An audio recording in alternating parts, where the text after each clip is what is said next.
Hi! In front of me is TCL 406, and today I would like to show you how you can manage vibration settings. Begin by opening Devices Settings and scrolling down just a bit to access Sound and Vibration. Then click on Phone Ringtone and Vibrate, and tap on this switcher next to Vibrate when ringing to disable or enable incoming calls vibrations.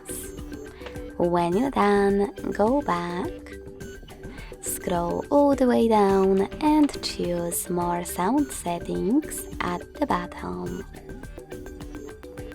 Now you can tap on Haptic Feedback Vibration Duration and manage it thanks to this slider. To save your changes, select OK.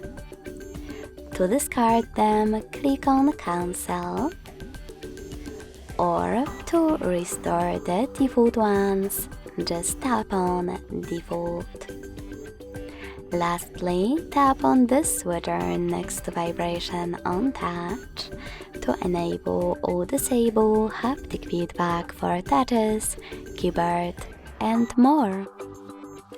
Thanks so much for watching. If you enjoyed this video, don't forget to leave a like, comment, and subscribe. Bye!